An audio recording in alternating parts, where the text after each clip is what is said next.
90.0 Sana Radio.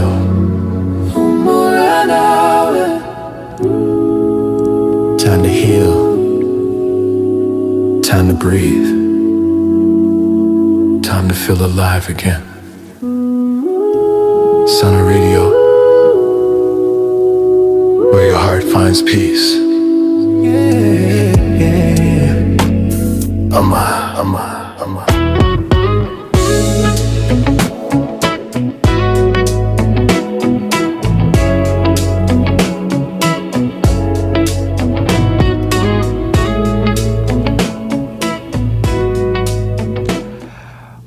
muri episode ya 9 Brian yari yafashe umwanzuro wo kujyana na Edison ngo ajye kumuhisha. Ese bizakunda ko azamuhisha? Ese azamuhisha hehe? Ese Edison azi ibyo yari yishoyemo? Sekibi episode ya 10.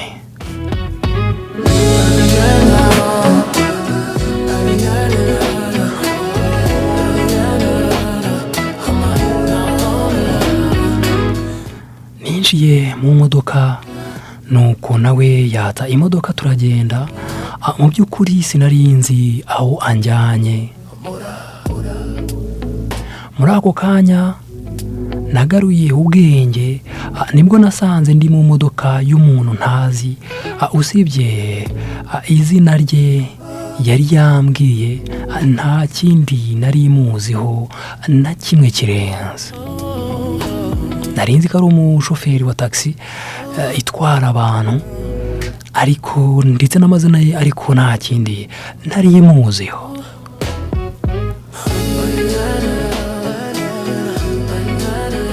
Umuntu utekereza neza wese yari kuba afite ubwoba buruta ubwo nari mfite.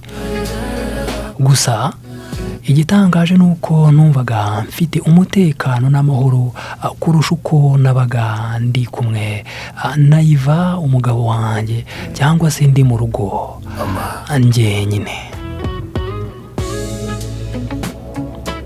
Ibyo byatumye numva merewe neza cyane kuba ndi kumwe na Edison, umushoferi wa taxi voiture. Ibyo rero byanyeretse ko ubuzima bwanjye bwari bwarabaswe n'ubwoba, bwarabaye bubi ku buryo utatekereza. Ariko nubwo byari bimeze bityo, nari nyifite ubwoba. Mu mutwe nibazaga ibintu byinshi utakumva. Nibazaga ni ese ko uyu muntu ndi kumwe nawe ko ntabwo muzi, kandi nanone akaba yanyigizeho umuntu mwiza, abaye ari umugizi wa nabi, nabigenza gute? Ese abaye ari umuntu mubi kurusha umugabo wanjye, nabikora iki? Byagenda gute? Natabarwa nande? Ariko nanone numvaga ijwi rinyongorera riti ntacyo agutwara. Ibyo nabyo byamaye gutuza. Nyuma y'amasaha 3 tugenda mu muhanda n'imodoka, kera kabaye yaje kugera iwe, nuko araparika anyingurira urugi rw'imodoka, nuko arambwira ngo sohoka, twageze mu rugo. Rero mbere yo gusohoka nabanje kureba hirya no hino, ndangije ndasohoka.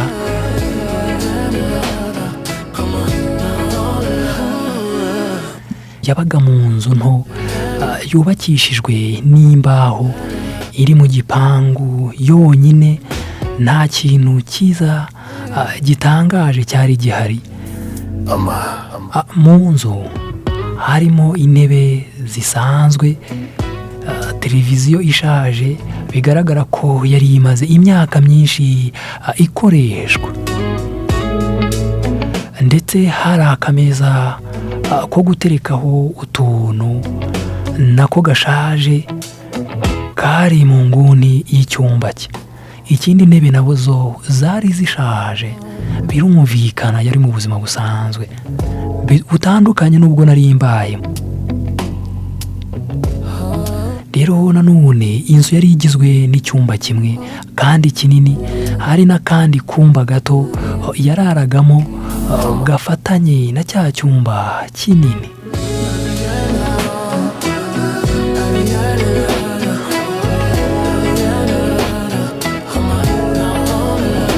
Rero ibintu byose byari muri iyo nzu byari byoroheje ndetse birenze uko nabitekerezaga. Byari bitandukanye cyane n'ubuzima nari nsanzwe mbamo. Yatangiye kwishima mu mutwe, ambwira asa n'ufite ipfunwe ko nta kintu cyo kurya cyari gihari. Rero yambwiye ko icyo afite mu nzu ari amajyani gusa n'isukari. Nuko afata ya majyani ayashyira mu mazi, ashyira muri ka keto, arayateka, yatekamo icyayi, nuko anashyiramo isukari. Mu by'ukuri nahise nshaka guseka, mu mutima nti amajyani n'isukari. Kuri njye byari ibintu bitangaje. Ibyo bintu sinabiherukaga kuva nashyingirwa njye n'umugabo wanjye, kuko bene icyo cyayi numvaga ko cyari giciriritse. Sinaherukaga kukinywa mu rugo rwanjye. Ni ibintu bitabaga ko cyakwinjira no mu rugo rwanjye ngo mbashe kugikoresha.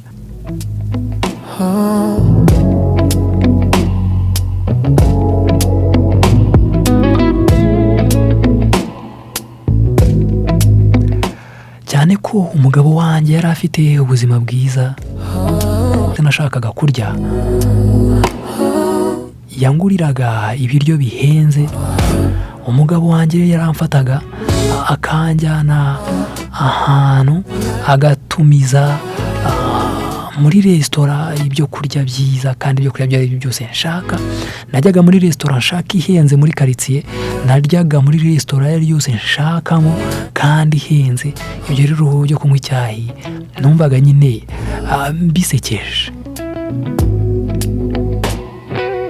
Hari n'igihe twajyaga kurira mu maresitora ahenze cyane mu mujyi wacu ndetse no mu karere. Urebeye inyuma, ubuzima nari mbayeho n'umugabo wanjye bwari bwuzuye ibyiza n'imyidagaduro gusa, ariko nanone inyuma nshira. Nyamara muri ako kanya nari nicaye mu nzu nto yubakishijwe imbaho, nicaye mu ntebe zishaje, ngiye no gutegurirwa icyayi, kandi nanone ndi kumwe n'umugabo ntazi. Tugiye gusangira icyayi cyonyine cy'amazi kivanzemo amajyani n'isukari, icyayi cya mukaro. Ibintu naherukaga nyine. Ariko nanone igitangaje ni uko ntigeze numva ari bibi, narabikunze cyane, kuko nabirukaga kera numva ari ibintu byiza.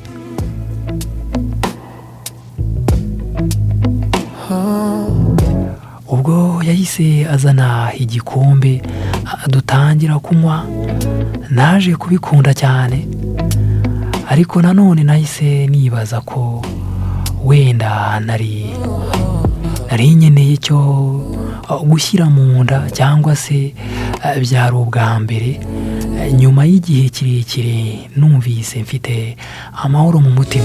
Igitangaje ni uko twasangiriye ku gikombe kimwe cyonyine kitagira icya kabiri.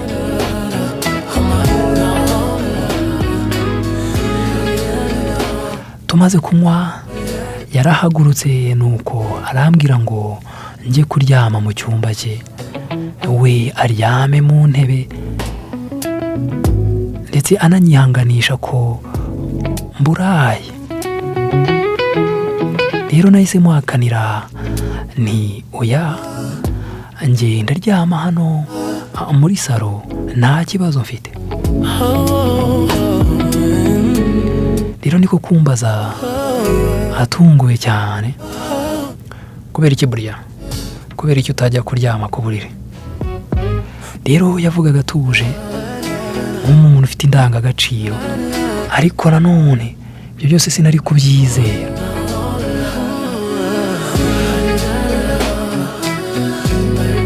Edison, sinakwambura uburenganzira bwo kuryama mu cyumba cyawe. Njye ndaryama hano mu ntebe nta kibazo. Yagerageje kunyinginga ngo njye mu cyumba, ariko nkomeza kumuhakanira ndinangira. Ushobora kwibaza ati ni ukubera iki wabyangaga rero? Impamvu yari isobanutse, ntabwo nari mwizeye. Yego yari yamfashije, ariko nanone nari nzi ko abagabo bamwe baba bameze.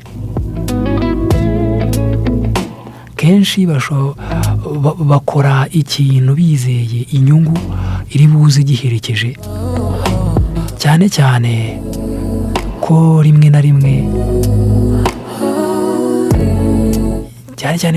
rimwe yanyitegerezaga. Ibyo rero byatumye numva ko hari ikintu ashobora kuba ategereje kunkoraho cyangwa kuza kumusaba, kandi ibyo mu by'ukuri sinari mbyiteguye. Ni nayo mpamvu nahisemo kurara muri salo aho nari kuguma ndi maso.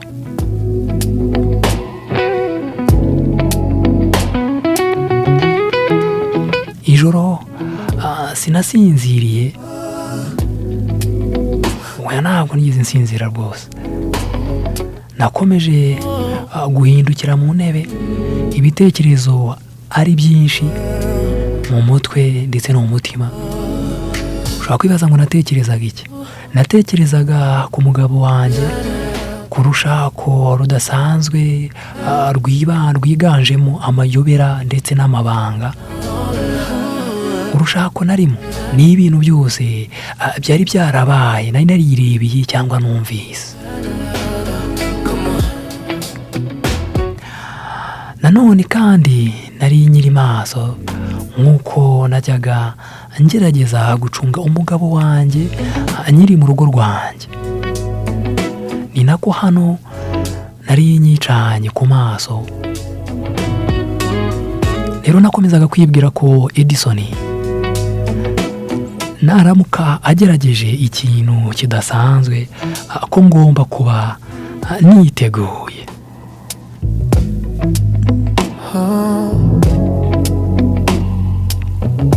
Ariko nubwo nari nagerageje kuba maso, amaherezo ibitotsi byaje kunesha, bintwara gahoro nabizi. Rero nyitora agatotsi nahise ndota inzozi mbi cyane. Muri izo nzozi nabonye umugabo wanjye ari we Eva, yari kunyirukankana, arimo kunyirukankana mu ishyamba ry'inzitane. Kandi muri izo nzozi ntiyari wenyine, yari kumwe n'abandi bagabo badasanzwe. Nirukaga cyane, ibyo bita amasigamana, n'imbaraga nyinshi cyane. Nsimbuka ibihuru ndetse n'ibiti, umutima wenda kumvamo. Kandi bose barimo bampamagara ati Brian hagarara. Rero vuba cyane bidatinze nahise nkanguka mvuza induru. Rero nkanguka nasanze nyiri muri salo still, ya salo ya Edison irimo intebe zishaje n'utuntu dushaje. Inzu yubakishijwe imbaho. Ikindi mu nzu hari hatuje cyane kuko hari honyine. Inzu yari yonyine mu gipangu cyayo cyonyine. Byasaga nkaho Edison atigeze yumva induru nateye, kuko si yaje kureba icyo nari mbaye cyangwa se icyari kibaye cyari gitumye ntera induru. Mu by'ukuri nariruhukije ndahindukira nongera gutuza.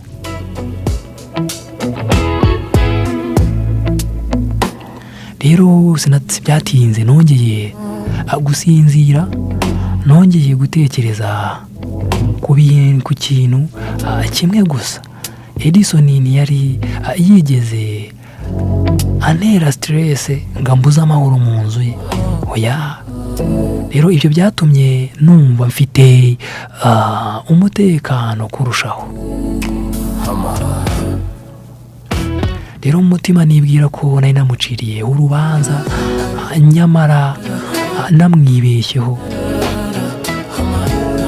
Nibaza ni wenda wasanga ari n'umuntu mwiza ntawamenya.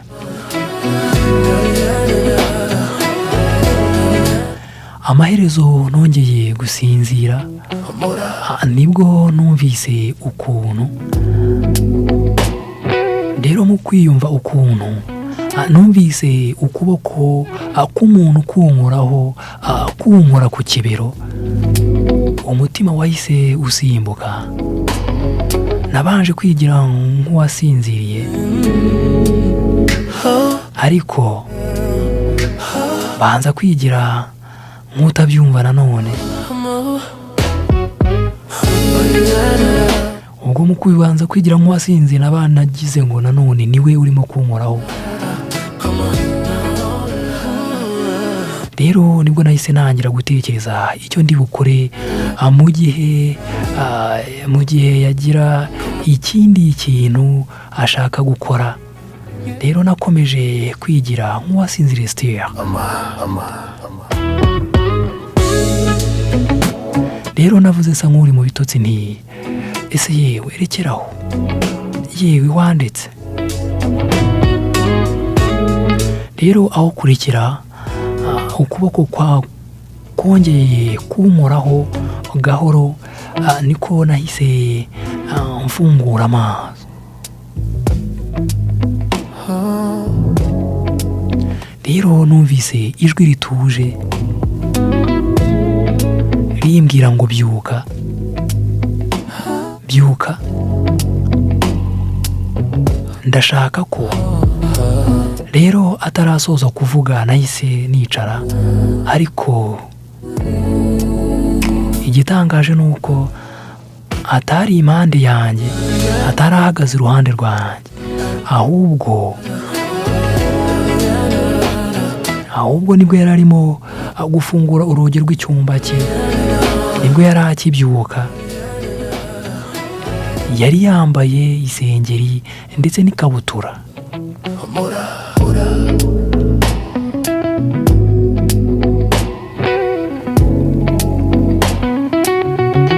Rero nahise nibaza nti ese narindi kurota? Rero sinigeze nsobanukirwa neza ibyari byambayeho. Edison yamaze umwanya mu cyumba, nta kindi nongeye kumva. Nahise ntekereza ko wenda yahinduye ibitekerezo ahitamo gusubira mu kuryama. Ariko sinari namenye ko umuseke wari watambitse, kandi nanone umubiri wanjye wari unaniwe bitavugwa. Iryo joro ryose nari nagerageje kudasinzira kubera ubwoba nari mfite. Kuri iyo nshuro sinari nyishoboye kuguma ndi maso. Nongeye gusinzira, nyuma y'umwanya muto numvise nanone ukuboko k'umuntu kumbyutsa. Nanjye nahise nkanguka vuba, ari nako umutima utera cyane. Mbere yuko ntekereza neza icyo gukora, yamfashe ukuboko ansaba kwicara, ari nako ambwira n'ijwi rituje, ariko se yewe byuka buriya byuka dore bwakeye. Mu maso he hagaragaraga ikintu kidasanzwe, ariko ntabwo bwari uburakari, oya, ahubwo yari nk'amarangamutima yari amfiteho, nk'aho hari ikintu yashakaga kumbwira.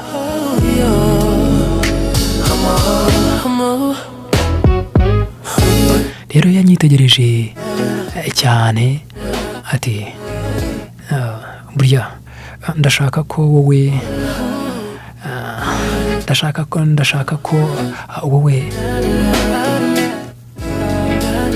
rero yatangiye kuvuga, ariko atararangiza interuro yose hahise haba ikintu ntari nigeze ntekereza, cyangwa se ikintu ntari niteze, ikintu cyahise gihindura uko namubonaga.